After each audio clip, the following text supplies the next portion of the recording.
கர்த்தருடைய பரிசுத்த நாமத்துக்கு மகிமை உண்டாவதாக. இந்த கால நேரத்திலேயும் உங்கள் மத்தியில் ஆண்டவருடைய வார்த்தையை கொடுக்க ஆண்டவர் தந்த கிருபைக்காக ஆண்டவரை ஸ்தோத்திரிக்கிறேன். இன்றைக்கும் நாம் தியானிக்கும்படியாக எடுத்துக்கொள்ளப்பட்டதான வேத பகுதி ஏசாயா 29வது அதிகாரம் 13வது வசனம்.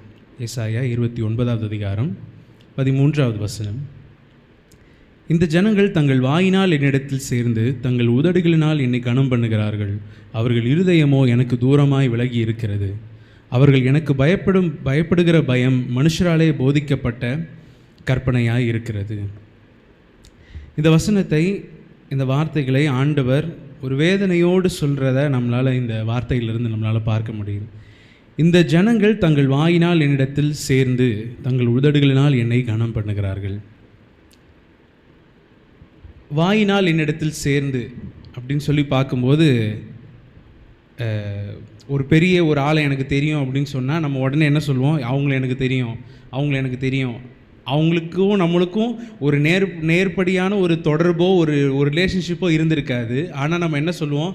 அவங்கள எனக்கு தெரியும் அப்படின்னு சொல்கிறது போல், நம்மக்கிட்டேயும் யாராவது நீங்கள் யார் அப்படின்னு கேட்டால் நம்ம உடனே என்ன சொல்லுவோம்? நான் ஒரு கிறிஸ்டியன், நான் ஒரு கிறிஸ்தவன், நான் ஆண்டவரை நேசிக்கிறேன். நீங்கள் பைபிள் வாசிக்கிறீங்களா? வாசிப்பேன். நீங்கள் ஜெபம் பண்ணுவீங்களா? பண்ணுவேன்.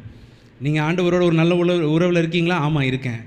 எல்லாமே நம்ம என்ன பண்ணுறோம்? நம்ம ஆண்டவரோட நம்ம ஃபிசிக்கலாக நம்மளோட ஸ்பிரிச்சுவலாக நம்ம ஆண்டவரோடு நம்ம இணைந்து இருக்கிறோமா அப்படின்னு சொல்லி பார்த்தோம் அப்படின்னா, நம்ம ஆண்டவரை அநேக நேரங்களில் நம்முடைய வாயினால், அதுலேயும் அந்த முதல் வார்த்தை ரொம்ப ஒரு வேதனைக்குரிய ஒரு வார்த்தையாக இருக்குது. இந்த ஜனங்கள் என்று ஆண்டவர் சொல்கிறார்.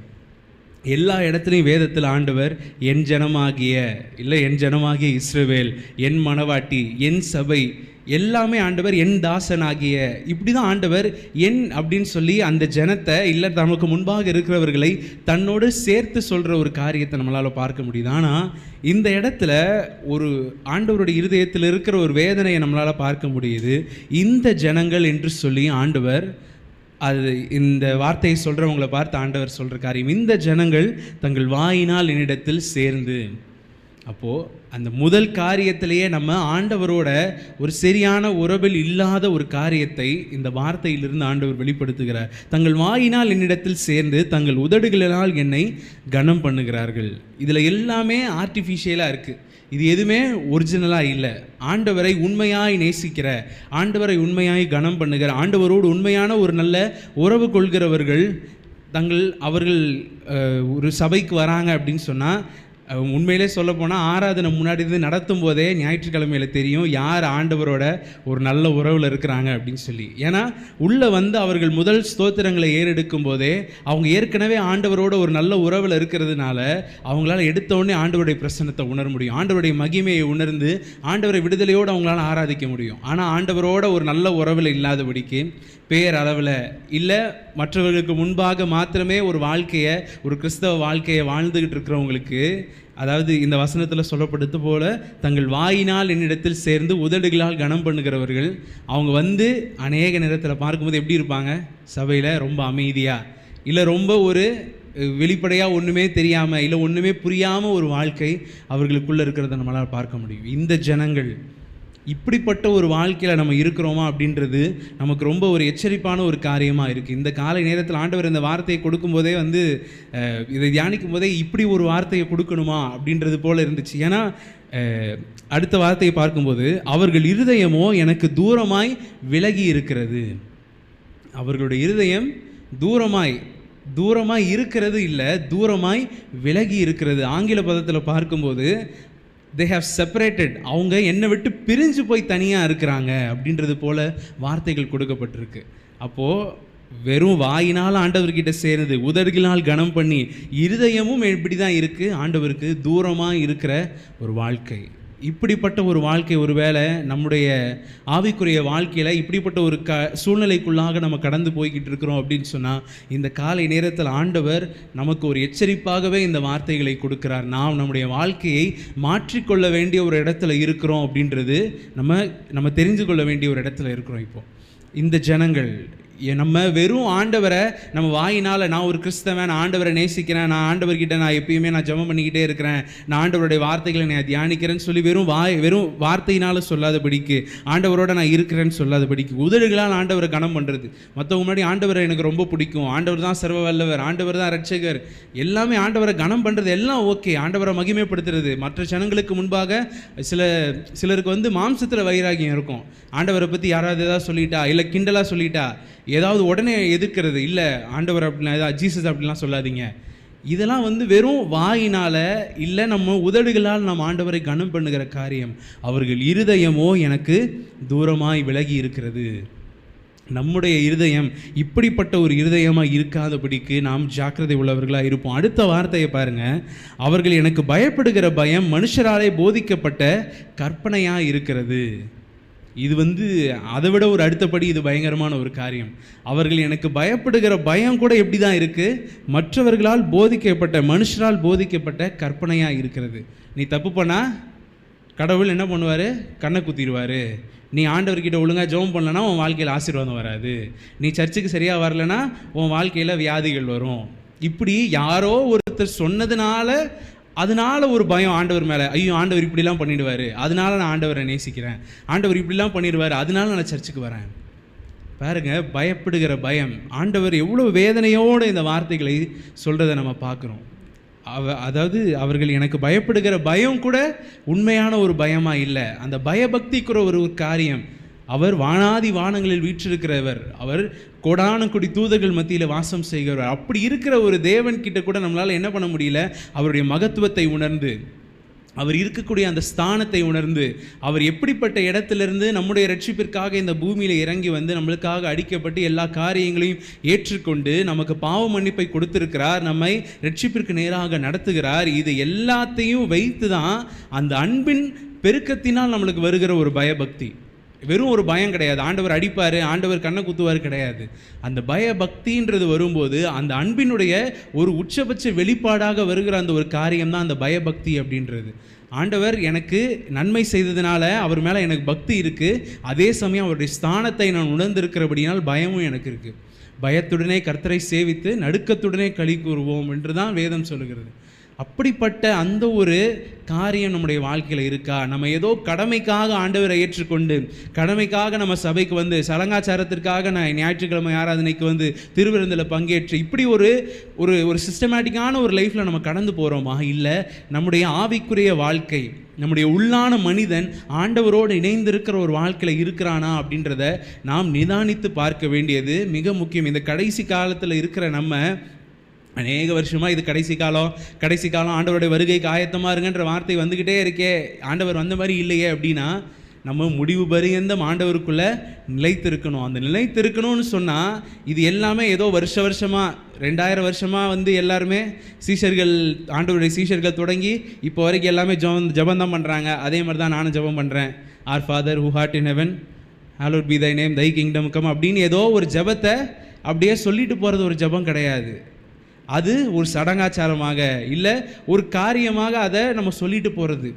அப்படி இல்லாதபடிக்கு, அதாவது இந்த வசனங்கத்தில் சொல்லப்பட்டதை அப்படியே நம்ம மாற்றி நம்முடைய வாழ்க்கையை நம்ம வாழ வேண்டியது ரொம்ப முக்கியம். ஏதோ நம்ம இந்த ஜனங்கள் தங்கள் வாயினால் என்னிடத்தில் சேர்ந்து தங்கள் உதடுகளால் என்னை கனம் பண்ணுகிறார்கள், அவர் இருதயமோ எனக்கு தூரமாக இருக்கிறது, அவர்கள் எனக்கு பயப்படுகிற பயம் மனுஷராலே போதிக்கப்பட்ட கற்பனையாக இருக்கிறது. இப்படிப்பட்ட ஒரு வாழ்க்கையை நம்ம ஏதோ வந்தோம் ஏதோ வாழ்ந்தோம் அப்படின்றது போல, இல்லை ஏதோ ஆண்டவரை ஏற்றுக்கொண்டேன் சர்ச்சுக்கு வரேன் போகிறேன் அப்படின்றது இல்லாதபடிக்கு, மல்கியா 1வது அதிகாரம் 6வது வசனத்தில் ஆண்டவர் சொல்கிற இன்னொரு வார்த்தை, குமாரன் தன் பிதாவையும் ஊழியக்காரன் தன் எஜமானையும் கனம் பண்ணுகிறார்களே, நான் பிதாவானால் என் கனம் எங்கே, நான் எஜமானானால் எனக்கு பயப்படும் பயம் எங்கே என்று சேனைகளின் கர்த்தர் தமது நாமத்தை அசட்டை பண்ணுகிற ஆசாரியர்களாகிய உங்களை கேட்கிறார். உங்களை இந்த காலை நேரத்தில் இந்த வார்த்தைகளை கேட்டுக்கொண்டிருக்கிற நம்மை, ஒருவேளை அதாவது நம்ம இந்த வார்த்தைகள் குத்தும் என்று சொன்னால், நம்முடைய வாழ்க்கையில் இந்த வார்த்தைகள் இப்போது நம்ம கடந்து போகிற இந்த காரியத்தை இல்லை நம்ம தவறு செய்கிறோன்றதை நம்மளுக்கு உணர்த்திச்சு அப்படின்னு சொன்னால், இது மனம் திரும்புதலுக்கு ஏற்ற ஒரு துக்கமாய் உங்களுக்கு இருப்பதாக. ஏன் ஆண்டவர் இவ்வளோ இந்த காலை நேரத்தை இப்படி ஒரு வார்த்தையை கொடுக்குறாரு அப்படின்றது கிடையாது. ஆண்டவர் நம்மை நேசிக்கிறபடியினால தான் வழிகளிலே நின்று பூர்வ பாதை எது என்று கேட்டு விசாரித்து அந்த வழியிலே நம்ம பிரவேசிக்க வேண்டியது ரொம்ப முக்கியம். ஆண்டவர் இந்த காலை நேரத்தில் நம்மளை அப்படி ஒரு இடத்துல தான் நிறுத்தி இருக்கிறார். அவருடைய நாமத்தை நம்ம தொழுது கொள்கிறோம், சரி, ரொம்ப நல்லது. ஆனால் உண்மையாய் தொழுது கொள்கிறோமா? அவரை முழு இருதயத்தோடு நம்ம ஆராதிக்கிறோமா? முழு பலத்தோடு நம்ம ஆராதிக்கிறோமா? உள்ளான மனிதன் உயிர்ப்பிக்கப்பட்டவனாய் ஆராதிக்கிறோமா? ஆண்டவரோடு ஒரு நல்ல உறவில் இருக்கிறோமா? ஆண்டவர் நம்மோடு பேச, நாம் ஆண்டவரோடு பேச, அப்படி ஒரு நல்ல உறவுக்குள்ளே நம்ம இருக்கிறோமா? இல்லை ஒரு ஒன் வே டிராஃபிக் மாதிரி நான் ஆண்டவர்கிட்ட சொல்கிறதெல்லாம் நான் சொல்கிறேன், அவர் கொடுத்தாருனா கொடுக்கட்டும், இல்லைனா வேண்டாம் அப்படின்ற ஒரு வாழ்க்கையில் நான் இருக்கிறேன்னா? அப்படிலாம் இல்லாதபடிக்கு நான் பிதாவானால் என் கனம் எங்கே, நான் எஜமானானால் எனக்கு பயப்படும் பயம் எங்கே என்று சேனைகளின் கர்த்தர் தமது நாமத்தை அசட்டை பண்ணுகிற ஆசாரியர்களாகிய உங்களை கேட்கிறார். நம்மை ஆண்டவர் புதிய ஏற்பாட்டின் பிரமாணத்தின்படி ராஜரீகமான ஆசாரிய கூட்டமாக, பரிசுத்த ஜாதியாக, அவருக்கு சொந்த ஜனமாக ஆண்டவர் தெரிந்து கொண்டிருக்கிறார். அப்படி இருக்க வேண்டிய நாம் அவருக்கு சொந்த ஜனமாய், ராஜரீகமான ஆசாரிய கூட்டமாய், பரிசுத்த ஜாதியாய் நாம் இருக்க வேண்டிய நாம் அந்த புதிய ஏற்பாட்டின் பிரமாணத்தின்படி ஆண்டவர் கொடுத்த எல்லா காரியத்தையும் நிறைவேற்றி அவரை நேசிக்கிற, அவரோடு ஒரு நல்ல உறவு கொள்கிற, பழைய ஏற்பாட்டின் பிரமாணத்தில் பார்க்கும்போது தான் வருஷத்தில் பண்டிகைகள் வரும்போது மட்டும்தான் ஆலயத்திற்கு வர முடியும், அப்போ மட்டும்தான் பலி செலுத்த முடியும், அப்போ மட்டும்தான் ஒரு பாவ மன்னிப்பின் காரியங்கள் அங்கே கிடைக்கும். ஆனால் இப்போது புதிய ஏற்பாட்டின் காலத்தில் ஆண்டவர் அந்த மகா பரிசுத்த ஸ்தலத்தின் திரைச்சிலையை ரெண்டாக கிழித்து நாமும் ஆண்டவரை சந்திக்கும்படியாக, நாமும் ஆண்டவரோடு அந்த ஒரு நல்ல உறவு கொள்ளும்படியான, அதற்கு தடையாக இருந்த எல்லா காரியத்தையும் விலக்கி நாம் ஆண்டவரோடு இணைந்திருக்கிற எல்லா சூழ்நிலைகளையும் நம்மளுக்கு கொடுத்துருக்கிறார். சபை எப்பொழுதுமே உங்களுக்காக இங்கே இருக்குது. நீங்கள் எப்போ வேணால் வந்து ஆண்டவரை ஆராதிக்கலாம், எப்போ வேணால் ஆண்டவரை வந்து ஆண்டவருடைய வார்த்தைகளை கேட்கலாம். அப்படி இருக்க வேண்டிய அந்த புதிய ஏற்பாட்டின் காலத்தில் ஆண்டவர் கொடுத்த அந்த வார்த்தைகளைப் போல ராஜரீகமான ஆசாரிய கூட்டமாய், பரிசுத்த ஜாதியாய், சொந்த ஜனமாய் அப்படி நம்ம இருக்க நம்ம முயற்சி செய்வோம். இப்படி இந்த முன்னாடி நம்ம பார்த்த வசனத்தை போல இந்த ஜனங்கள் என்று சொல்லி ஆண்டவர் நம்மளை அந்நியப்படுத்துகிற காரியம் அல்ல. இவர்கள் என் ஜனங்கள், இந்த ஜனத்தை எனக்கென்று ஏற்படுத்தினேன், இவர்கள் என் துதியை சொல்லி வருவார்கள் என்று சொல்லி ஆண்டவர் நம்மை குறித்து சந்தோஷப்படுகிற, நம்மை குறித்து ஆண்டவர் நினைக்கும் போதே அவருடைய இருதயம் களி கூறக்கூடிய அப்படி ஒரு நல்ல ஒரு உறவோடு நாம் ஆண்டவரோடு நம்ம இணைந்திருப்போம். அந்த உறவில் நாம் இருக்கும்படியாக நாமும் முயற்சி செய்வோம். இது எல்லாமே ஒரு எஃபர்ட் தான். நம்ம செய்கிற ஒரு காரியம் தான். முதல் வாட்டி நம்ம தனியாக வந்து ஒரு ஜெபம் பண்ணும்போது போர் அடிக்க தான் செய்யும். இல்லை என்ன ரொம்ப டைம் போகிற மாதிரி தெரியாது, இல்லை ஒரு அதிகாரம் வாசிக்கிறதே 10 அதிகாரம் வாசித்த மாதிரி இருக்கும். ஆனால் நம்ம தொடர்ந்து அந்த காரியத்தை செய்யும்போது, ஆண்டவருடைய அந்த அன்பை நம்ம உணரும் போது, ஆண்டவரை பேசுகிற அந்த வார்த்தைகளை நம்ம வேதத்திலிருந்து நம்ம பெற்றுக்கொள்ளும் போது நம்மளுக்கு அந்த ஆர்வம் இன்னும் அதிகமாக வரும். அந்த ஆர்வம் இன்னும் அதிகமாக வரும்போது நம்ம தொடர்ந்து ஆண்டவரோடு அந்த உறவில் இருக்கவும், ஆண்டவர் பேசுகிற வார்த்தையை நாம் கேட்கவும், நம்ம எந்த ஒரு குழப்பத்தில் இருக்கும்போது, இல்லை எந்த ஒரு காரியத்தை குறித்து நம்ம ஆண்டவரை ஏன் இந்த ஆசீர்வாதம் இன்னும் என் வாழ்க்கையில் வரலன்ற போது ஏற்ற வார்த்தையை ஆண்டவர் நமக்கு கொடுத்து, நான் எப்பயுமே யார் என்கிட்ட வந்து ஒரு அடையாளத்தை ஆண்டவர் எனக்கு கொடுக்கணும்னு கேட்டாலுமே நான் தான் சொல்லுவேன், நீங்கள் ரெகுலராக வாசிக்கிட்டு இருக்கிற அதிகாரத்தை வாசிங்க, ஆண்டவர் அதிலிருந்து உங்ககிட்ட பேசுவார். நீதிமொழிகள் வேதத்தில் கொடுக்கப்பட்டிருக்குது, அதில் ஆண்டவர் எல்லா நீதியான மொழிகளை வைத்திருக்கிறார், ப்ராவர்ப்ஸ் எல்லாமே இருக்குது. ஆனால் எனக்கு ஒரு நடத்துதல் வேணுன்றதுக்காக நான் அங்கே போய் வாசிக்கிறது கிடையாது. வேதம் முழுவதும் ஆண்டவரால் அருளப்பட்ட வார்த்தைகள். அதில் எந்த வார்த்தையை வாசித்தாலும் சரி, அங்கிருந்து ஆண்டவர் நம்மோடு பேசுவதற்கு வல்லமை உள்ளவராக இருக்கிறார். அதனால் அந்த இடத்துலேருந்து வாசிங்க, அங்கேருந்து ஒரு வார்த்தையை ஆண்டவர் உங்களுக்கு கொடுப்பார் அப்படின்னு நான் சொல்லுவேன். அதே போல் நாமும் எல்லா காரியத்திலையும், ஜெபத்திலும், சபை கூடி வருதலிலும், வேத வாசிப்பிலும் ஆண்டவருக்கு உண்மையாக இருப்போம், ஆண்டவருடைய ஜனமாக இருப்போம், ஆண்டவருடைய ஆசாரிய கூட்டமாக இருப்போம். ஆண்டவருக்கு கொடுக்க வேண்டிய கனத்தையும் மரியாதையும், அவர்களுக்கு கொடுக்க வேண்டிய மகிமையையும் நம்ம கொடுத்து நாம் ஒரு நல்ல வாழ்க்கை, நல்ல ஆவிக்குரிய வாழ்க்கை வாழும்போது நம்ம கேளாத ஐஸ்வர்யத்தையும் ஆண்டவர் நிச்சயமாக நம்மளுக்கு கொடுப்பார். நம்ம இது வேணும் அது வேணும்னு ஆண்டவர்கிட்ட கேட்க வேண்டியதில்லை. தம்முடைய ஊழியக்காரரின் சுகத்தை விரும்புகிற தேவன். அவர் நம்முடைய எல்லா ஏக்கங்கள், விருப்பங்கள் எல்லாவற்றையும் அறிந்திருக்கிறார். நாம் முதலாவது தேவனுடைய ராஜ்யத்தையும் அவருடைய நீதியும் தேடுவோம். அப்பொழுது இவைகள் எல்லாம் நமக்கு கொடுக்கப்படும். நம்ம கண்களை மூடி நம்ம ஜெபிக்கலாம். ஸ்தோத்திரிக்கிறோம் ஆண்டவரை, துதிக்கிறோம் அப்பா. எங்களை அதிகமாக நேசிக்கிற அன்பின் பரலோக பிதாவே, ஆண்டவரே, இந்த காலை நேரத்தில் இந்த அதிகாலை ஜெபத்தில் உம்மை துதிக்க, உம்மை ஆராதிக்க நீர் எங்களுக்கு தந்த ஸ்லாக்கியங்களுக்காக நாங்கள் உம்மை நன்றியோடு கூட துதிக்கிறோம் அப்பா. இப்பொழுது உம்முடைய வார்த்தையை கொண்டு நீர் எங்களோடு பேசி இருக்கிறீர். இந்த ஜனங்கள் தங்கள் வாயினால் என்னிடத்தில் சேர்ந்து தங்கள் உதடுகளால் என்னை கனம் பண்ணுகிறார்கள், அவர்கள் இருதயமோ எனக்கு தூரமாய் விலகி இருக்கிறது என்று சொல்லி, அவர்கள் எனக்கு பயப்படுகிற பயம் மனுஷரால் போதிக்கப்பட்ட கற்பனையாக இருக்கிறது என்று சொல்லி ஆண்டவரே எங்களோடு பேசினீங்களே ராஜா.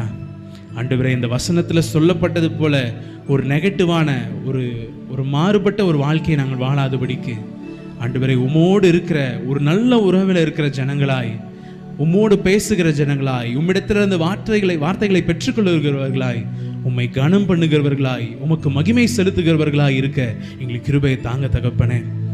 உம்மை விட்டு எங்களை விலக்கி நாங்கள் தூரப்பட்டு போகிற ஜனங்களாய் அல்ல தகப்பனே, உம்மோடு இணைந்து இருக்கிற உம்முடைய ஆலயத்தில் நாட்டப்பட்டவர்களாய் நாங்கள் இருக்க ஆண்டவரே ஸ்தோத்திரம். உம்முடைய ஆலயத்திலே நாட்டப்பட்ட பச்சையான ஒலிவு மரத்தை போல என்று சொல்லி வேதத்தில் சொல்லப்பட்ட வார்த்தையை போல தகப்பனே, எப்பொழுதும் உம்முடைய சமூகத்தில் நாங்கள் நாட்டப்பட்டவர்களாய் இருக்க உமக்கு கொடுக்க வேண்டிய கனத்தையும் மகிமையையும் ஆண்டவரை கொடுக்கிறவர்களாய், உண்மையுள்ள ஆசாரிய கூட்டமாய், பரிசுத்த ஜாதியாய், உமக்கு சொந்த ஜனங்களாய் நாங்கள் இருக்க எங்களுக்கு கிருபையை தாங்க தகப்பனே.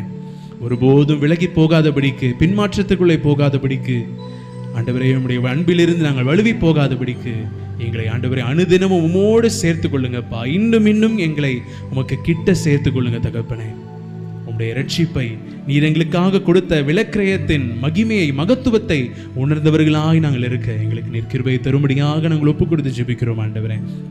இந்த கால நேரத்தில் மட்டுமாக இந்த ஜெபத்தில் கலந்து கொண்டு நாமத்தை துதித்து மகிமைப்படுத்தின ஒவ்வொரு தேவ பிள்ளைகளையும் பேர் பேராய் நீங்க ஆசீர்வதிங்க தகப்பனே. இன்றைய நாள் அவர்கள் கையிட்டு செய்கிற எல்லா காரியத்தையும் நீர் அவர்களுக்கு ஜெயமாய் மாற்றி தரும்படியாக ஒப்பு கொடுக்கிறோம் அப்பா.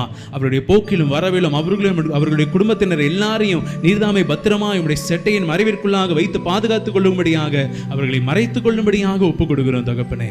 நீங்க முற்றிலுமாக பொறுப்பெடுத்துக் கொள்ளுங்க. எந்த சத்துருவின் சோதனைகளோ, வன்கனின் ஆவிகளோ, பொறாமையின் ஆவிகளோ உடைய பிள்ளைகளை தாக்காதபடிக்கு நீங்க பத்திரமாய் அவர்களை கொண்டு போய் பத்திரமாய் திரும்பி கொண்டு வாங்க தகப்பனே. உங்களுடைய கரத்துல முற்றிலுமாக ஒப்பு கொடுக்கிறோம். நீங்க மாத்திரம் மகிமைப்படுங்க. எல்லா துதி கன மகிமையெல்லாம் ஒருவருக்கே எடுக்கிறோம். இயேசு கிறிஸ்து மூலமாய் ஜெபிக்கிறோம் எங்கள் ஜீவனுள்ள எங்கள் நல்ல பிதாவே, ஆமேன் ஆமேன். நான் சொல்றேன், ஆத்துமாவே கர்த்தரை ஸ்தோத்திரி, என் முழு உள்ளமே பரிசுத்த நாமத்தை ஸ்தோத்திரி. என் ஆத்துமாவே கர்த்தரை ஸ்தோத்திரி, கர்த்தர் செய்த சகல உபகாரங்களையும் மறவாதே. ஆமேன் ஆமேன். கர்த்தர் உங்களை ஆசீர்வதிப்பாராக.